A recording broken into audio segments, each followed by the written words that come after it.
علم کا لازمی نتیجہ یہ ہے کہ بندہ اللہ سے ڈرنے لگ جائے، خشیت الہی کا جذبہ پیدا ہو جائے۔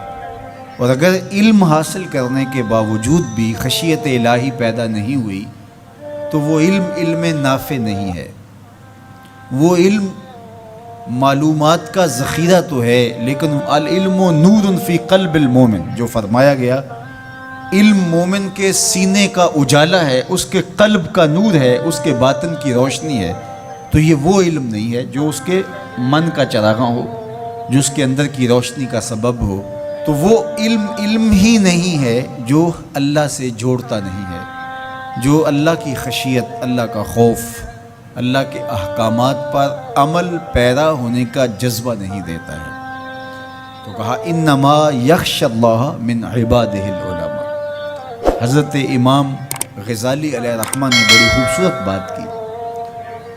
آپ نے 4 مراتب بیان فرمائے۔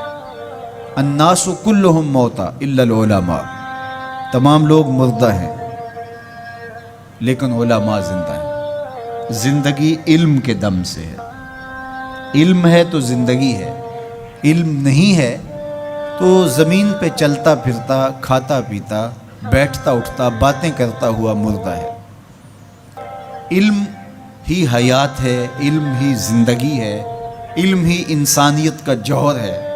جس طرح آسمان پہ آپ کو ستارے چمکتے ہوئے نظر آتے ہیں، زمین کے ستارے اہل علم ہیں، ان کے دم سے ظلمتیں چھٹتی ہیں، نور پھیلتا ہے اور بزم عالم کہکشاؤں کی طرح سجی ہوئی دکھائی دیتی ہے۔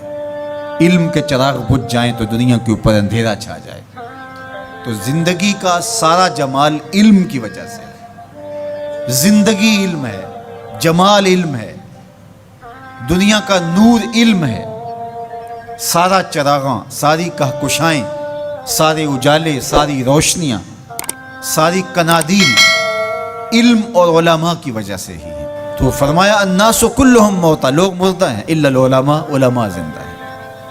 اب علماء تو خوش ہو گئے کہ ہم زندہ ہیں، طلباء بھی خوش ہو گئے کہ ہم زندگی اور نور حاصل کر رہے ہیں۔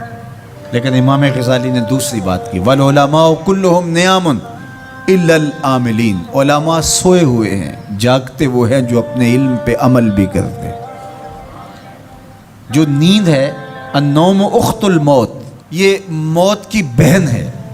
علماء ہیں تو زندہ، لیکن اگر عمل نہیں ہے تو وہ آغوش نیند میں ہیں، زندگی سے فائدہ ہی حاصل نہیں کر رہے۔ زندگی سے فائدہ تو زندگی کی لذات سے متمتع ہونا ہے، آنکھوں سے نظارے دیکھنے ہیں، کانوں سے نغمے سننے ہیں، زبان سے ذائقے چکھنے ہیں، دوستوں سے باہم ملاقاتیں کرنی ہیں۔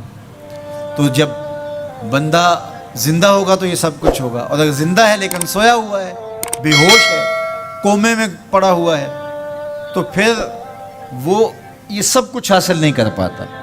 تو یہ اخت الموت ہے۔ تو کہا عالم زندہ ہیں، لوگ مردہ ہیں، لیکن فرمایا علماء بھی سوئے ہوئے ہیں، جاگتے وہ ہیں جو اپنے علم پہ عمل بھی کرتے ہیں۔ تو علم وہ نافع ہے جو عمل کے نور سے منور ہو۔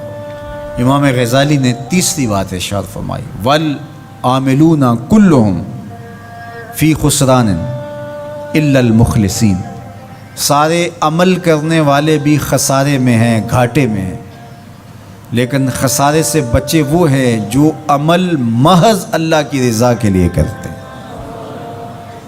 مخلص ہی محفوظ ہیں، ورنہ علم بھی پڑھا، اس پر عمل بھی کیا، لیکن عمل لوگوں کے دکھلاوے کے لیے تھا، عمل کسی کو خوش کرنے کے لیے تھا، استاد کے ڈر کی وجہ سے تھا، ماں باپ کو خوش کرنے کے لیے تھا، اللہ کی رضا مقصود نہیں تھی۔ تو پھر علم بھی پڑھا، عمل بھی کیا، لیکن امام غزالی فرماتے ہیں خسارہ ہے، نقصان ہے۔ والمخلصون کلہم علی خطر الا الخائفین، اور سارے مخلص بھی خطرے میں ہیں۔ جو مخلص ہیں، محض اللہ کی رضا کے لیے عمل کر رہے ہیں، وہ بھی خطرے میں ہیں، معرض خطر میں ہیں۔ کسی وقت بھی پائے استقلال میں لغزش آ سکتی ہے، ساری محنت برباد ہو سکتی ہے۔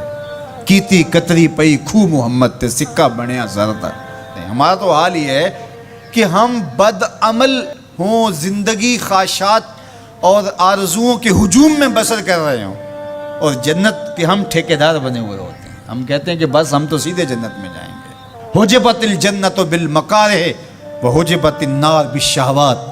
جنت مشکلوں کے پردوں میں لپٹی ہوئی ہے اور جہنم شہوتوں کے پردوں میں لپٹی ہوئی ہے. جنت اتنی بھی آسان نہیں ہے.